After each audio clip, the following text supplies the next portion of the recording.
In the jungles of Vietnam, ambush warfare became one of the most effective tactical tools employed by Viet Cong and North Vietnamese army forces against American units.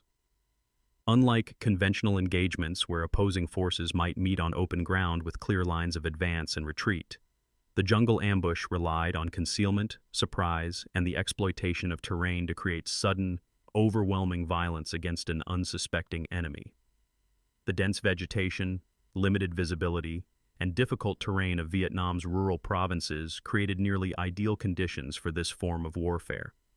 Understanding how these ambushes function requires examining not just the violence itself, but the environment, the preparation, and the psychological dimension of moving through hostile territory where the next bend in a trail might conceal a carefully prepared killing zone.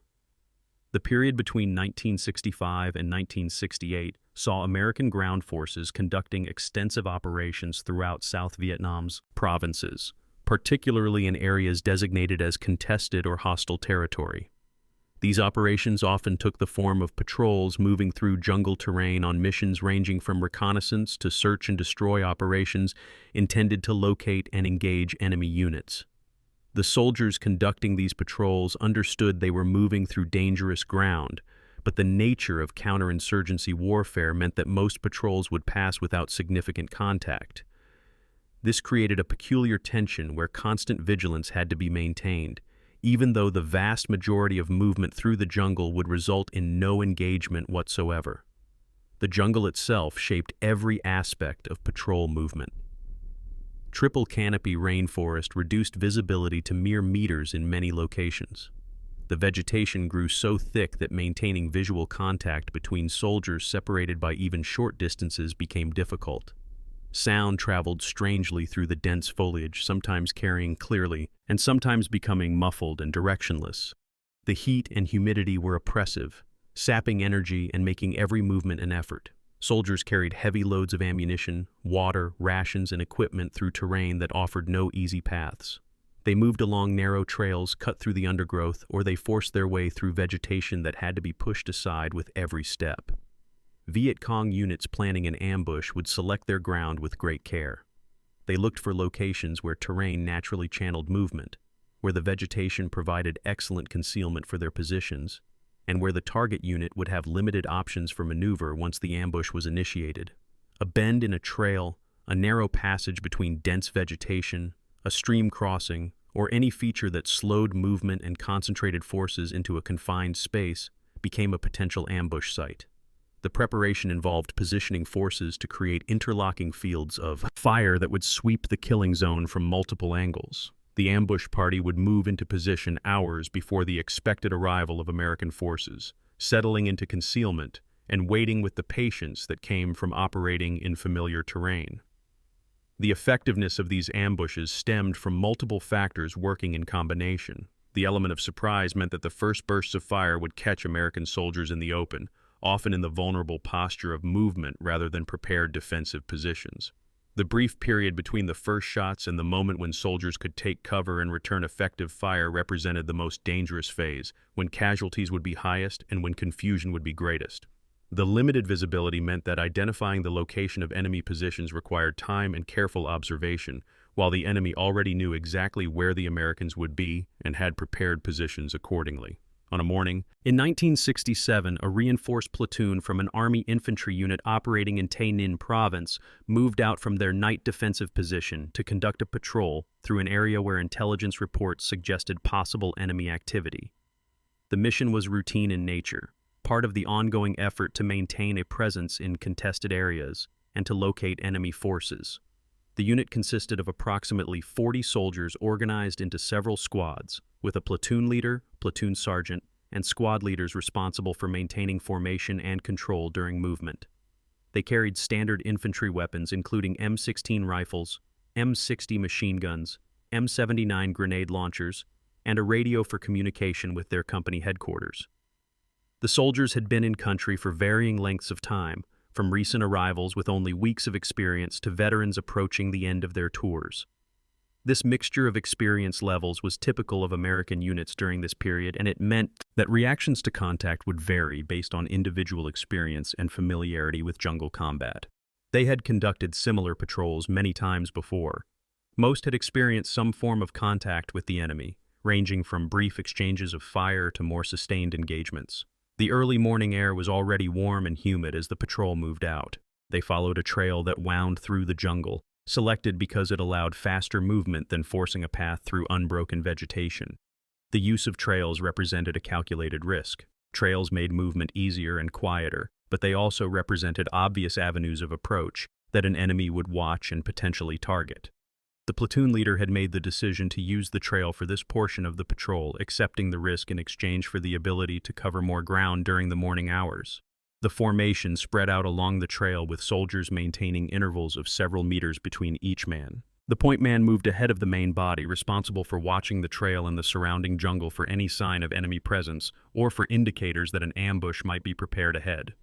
This position carried particular danger, as the point man would likely be the first to encounter any enemy force. He moved carefully, but not slowly, his eyes scanning the trail ahead and the vegetation on either side. He looked for disturbances in the natural pattern of the jungle, for anything that seemed out of place or recently disturbed. Behind him, the rest of the patrol followed in their assigned positions, each soldier maintaining awareness of the men ahead and behind, while also watching their assigned sector. Nothing in the early portion of the patrol suggested unusual danger. The jungle around them looked and sounded as it typically did during morning hours.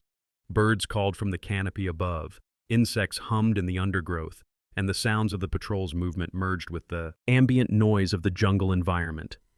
The soldiers settled into the rhythm of movement, a state of sustained alertness that allowed them to continue scanning their surroundings while also managing the physical effort of moving through difficult terrain in oppressive heat.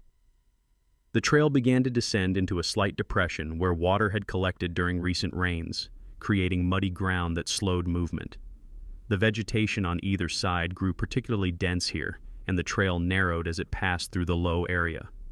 The point man slowed his pace, naturally cautious about moving through terrain that limited visibility and restricted movement options. He paused at the edge of the depression, looking ahead at the trail as it climbed out of the low ground on the far side.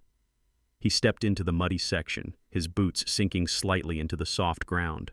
Behind him, the rest of the patrol began to compress slightly as soldiers slowed their pace. The point man was approximately halfway through the low ground when the ambush was initiated.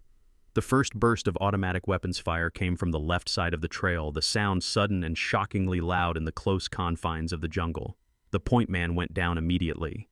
The initial burst was followed within a fraction of a second by fire from multiple positions on both sides of the trail, converging on the soldiers strung out along the narrow path through the depression.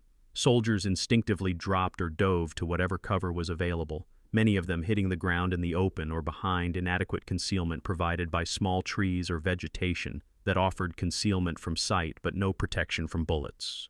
The noise was overwhelming, a continuous roar of automatic weapons fire punctuated by the deeper sounds of grenades impacting along the trail. The muzzle flashes from enemy positions were visible through the vegetation, but the dense foliage made it difficult to acquire clear targets. Soldiers returning fire did so toward the general direction of enemy positions rather than at clearly identified targets. The radio operator was shouting into the handset, trying to report contact to the company headquarters while also staying low. The platoon leader was yelling orders, attempting to organize a response while under fire. The initial seconds of the ambush represented the most chaotic and dangerous period. Soldiers were reacting on instinct and training, returning fire while trying to locate better cover. The squad leaders were trying to account for their men and to organize their squads into some kind of coherent response, but the noise and confusion made this difficult. Shouted orders were barely audible over the sound of firing, and visual contact between soldiers was limited by the vegetation. Within the first minute of contact, several soldiers had been hit. Some called out that they were wounded, while others simply stopped moving or stopped returning fire. The medic began moving toward the wounded, staying as low as possible while trying to reach soldiers who needed immediate aid. The wounded who could move on their own tried to crawl to better cover, while those more seriously hurt remained where they had fallen. The platoon leader made a rapid assessment of the situation, understanding that remaining in the killing zone was not sustainable. The enemy fire was coming from both sides of the trail and appeared to be positioned in depth. He began shouting orders to the squad leaders, directing them to establish positions on line rather than strung out along the trail. This maneuver required soldiers to move laterally off the trail into the vegetation on both sides, attempting to create a perimeter that could defend in multiple directions. The squad leaders began directing their men to move, and soldiers began the dangerous process of moving under fire from their current positions to locations that would provide better fields of fire and better cover. The process of establishing a perimeter was difficult and slow under the circumstances. Soldiers moving through the vegetation found that the thick undergrowth that provided concealment also made movement slow. Some soldiers became temporarily separated from their squad as they moved through the dense vegetation, requiring shouted directions to guide them back into position. The enemy continued firing, attempting to prevent the Americans from organizing an effective defense. The radio operator had successfully made contact with the company headquarters and had reported that the patrol was in contact with a significant enemy force and had taken casualties. The company commander was coordinating support, including preparing to dispatch a reaction force and requesting helicopter gunship support and medical evacuation. However, all of this would take time to organize and execute, and in the immediate term the patrol had to survive and stabilize the situation with their own resources. The medic had reached the point man and determined that he had been hit but was alive. Working under fire, the medic applied a bandage to the wound and began the process of stabilizing the casualty. Other wounded soldiers were being tended to by their fellow soldiers, with those who had received basic combat lifesaver training doing what they could to control bleeding. As the platoon established a rough perimeter, the nature of the firefight began to shift. The initial burst of overwhelming enemy fire that had characterized the first moments of the ambush gave way to a more sustained but somewhat less intense exchange. The enemy appeared to be maintaining their positions and continuing to fire, but they were not attempting to maneuver against the American position. The American soldiers, now in somewhat better positions, were able to return more effective fire. The machine gunners had established positions with better fields of fire and were delivering suppressive fire toward identified enemy positions. The squad leaders moved between their soldiers, checking on their status, redistributing ammunition, and ensuring that fields of fire were coordinated. The platoon sergeant moved through the position, providing guidance and reinforcement to the squad leaders. This leadership presence was critical in maintaining unit cohesion and ensuring that soldiers remained focused on their tasks. The minutes passed slowly. What had begun as sudden chaos gradually settled into a tense standoff where both sides maintained their positions and continued exchanging fire, but where neither side was gaining a clear advantage. The American soldiers understood that their situation remained precarious. They were in a defensive position that had been established under fire. They had wounded soldiers who needed evacuation. However, they had survived the initial ambush. They had established some level of defensive organization, and they had communicated their situation to higher headquarters.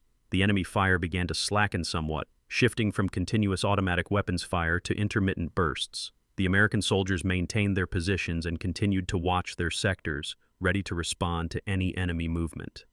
The sound of helicopter rotors became audible in the distance, growing gradually louder as gunships approached the contact area. The arrival of aerial support represented a significant shift in the tactical balance. The radio operator was in communication with the gunship crews, providing information about the American position and about known or suspected enemy positions. The gunships began making passes over the area, their door gunners and pilots searching for targets. The gunships began engaging enemy positions with rockets and machine gun fire. The impact of the gunship fire was immediate, with enemy fire decreasing noticeably as enemy soldiers either withdrew from positions or were suppressed by the incoming fire. The combination of ground fire and aerial fire created a situation where the enemy's tactical advantage had been significantly reduced. The enemy fire diminished further, becoming sporadic and then ceasing almost entirely. It appeared that the enemy force was breaking contact and withdrawing from the area. The American soldiers remained in their positions, maintaining vigilance. The squad leaders sent out small teams to carefully check the areas immediately around the perimeter. The immediate danger had passed, but the aftermath of the ambush presented its own challenges.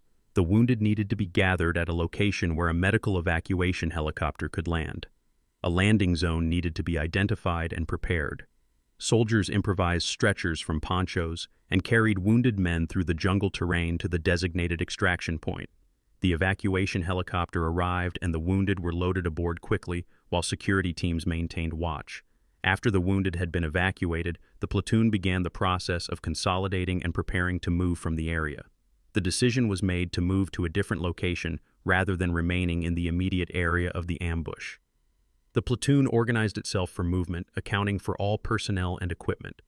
The movement away from the ambush site was conducted with heightened vigilance. The soldiers understood they were moving through an area where a significant enemy force had been operating. The trail that had been the site of the ambush was avoided, with the platoon instead moving through more difficult terrain. As the platoon reached a new location and established a defensive perimeter, the soldiers had time to process what had occurred. The incident illustrated several fundamental characteristics of ambush warfare in Vietnam. The enemy's ability to choose favorable ground and to prepare positions in advance gave them significant tactical advantages. The difficult terrain and limited visibility meant that even experienced soldiers moving with appropriate caution could still be caught in disadvantageous positions. The effectiveness of the American response depended on immediate action by individual soldiers, on the leadership provided by small unit leaders under fire, and on the ability to quickly transition from chaos to organized defensive measures. If you enjoyed this video, please like and subscribe and write in the comments what the next video should be about.